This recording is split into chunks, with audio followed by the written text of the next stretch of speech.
Es war ein grauer Dienstagmorgen in Sao Paulo, als Beatrice, 34 Jahre alt, ihre Schicht im städtischen Krankenhaus beendete.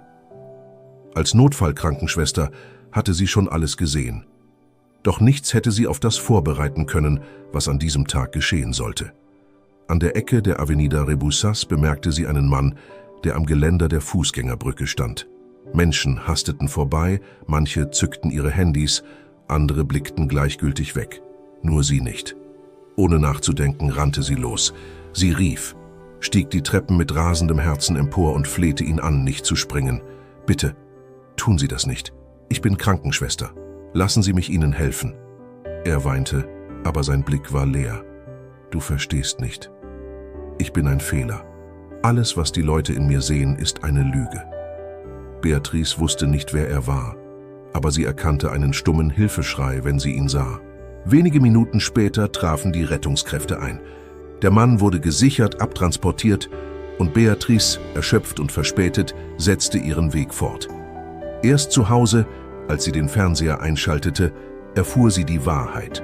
Er war Noah Martins, der meistgefolgte Influencer des Landes. Millionen verfolgten sein Leben auf Instagram, in dem alles perfekt schien. Beatrice war fassungslos. Sie hatte jemanden gerettet, nicht nur eine Berühmtheit, sondern einen Menschen, der innerlich zerbrochen war.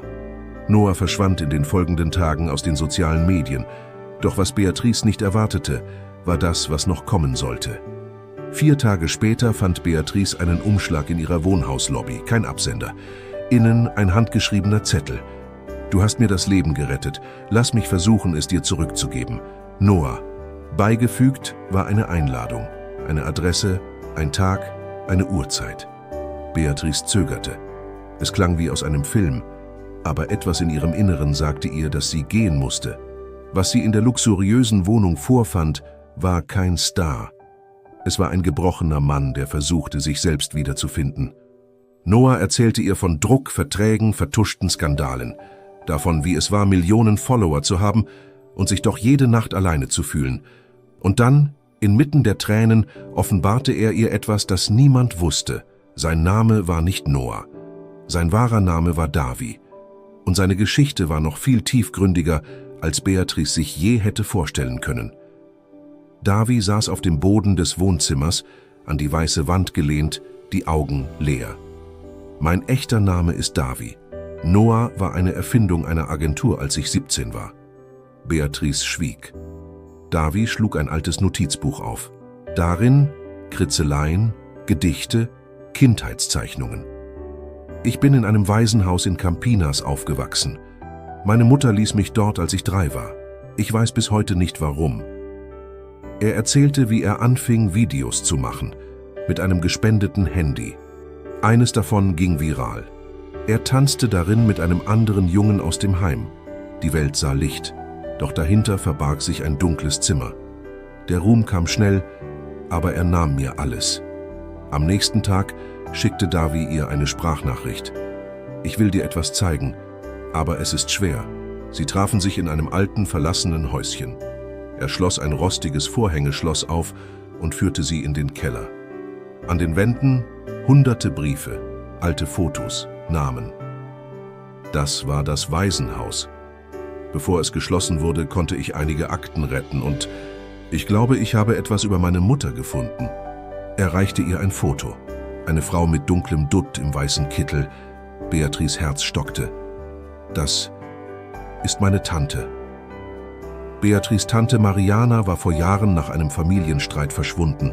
Sie war Krankenschwester, sanftmütig, aber innerlich zerrissen. Beatrice erinnerte sich, einmal hörte sie die Großmutter sagen, Mariana habe diesen Jungen nie überwunden. »Davi, vielleicht bist du mein Cousin.« Er wich zurück, seine Hände zitterten. »Du meinst, meine Mutter könnte deine Tante gewesen sein. Das verändert alles.« Sie nahm ihn in den Arm. Zum ersten Mal weinte er still, wie jemand, der ein fehlendes Puzzleteil seines Lebens gefunden hatte. Mit der alten Adresse aus den Akten fuhren sie nach Sorocaba, ein einfaches Haus, gepflegter Garten. Eine ältere Dame öffnete. »Mariana ist letztes Jahr gestorben, Leberkrebs, aber sie hat mir etwas hinterlassen, für den Fall, dass jemand kommt.« eine Holzschachtel eingraviert. Davi. Darin ein Brief. Wenn du das liest, mein Sohn, dann wisse, dass ich dich jeden Tag geliebt habe, aber die Angst machte mich feige. Ich konnte nicht die Mutter sein, die du brauchtest. Doch ich habe für dich gebetet, an jedem Geburtstag, den du hattest. Beatrice und Davi lasen gemeinsam, schweigend. Am Ende schrieb Mariana: Eines Tages wird eine Frau in dein Leben treten. Sie trägt mein Blut und den Mut, den ich nie hatte. Vertraue ihr. Davi war einen Monat lang offline. Beatrice arbeitete wieder im Krankenhaus, doch ein Teil ihres Herzens war bei ihm geblieben. Dann kam wieder eine Nachricht. Hast du heute Zeit? Er war zurück, aber verändert. Kein Make-up, keine Follower, nur Davi. Ich möchte die Wahrheit erzählen, aber auf meine Weise. Ein letztes Video als Noah und das erste als Davi. Sie stimmte zu. Das Video trug den Titel Die Wahrheit über mich von Davi, dem Mann hinter Noah. Millionen schauten es in wenigen Stunden. Er erzählte alles: das Waisenhaus, seine Mutter, der Selbstmordversuch, der Brief, Beatrice, die Schachtel, die Briefe, alles.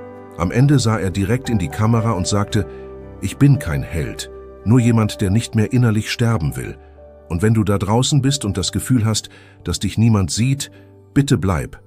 Denn eines Tages wird jemand wie Beatrice auftauchen. Die Welt hielt den Atem an.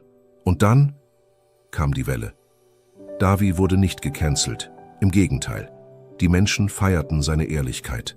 Er gründete ein Projekt für benachteiligte Jugendliche, Projekt Briefkasten, inspiriert durch das Erbe seiner Mutter. Beatrice war freiwillige Helferin. Gemeinsam besuchten sie Heime, erzählten echte Geschichten, schenkten das Kostbarste, was sie hatten: Zeit. Davi musste nie wieder eine Maske tragen. Und Beatrice? Sie lernte, dass das Herz auch an grauen Tagen die Sonne sehen kann.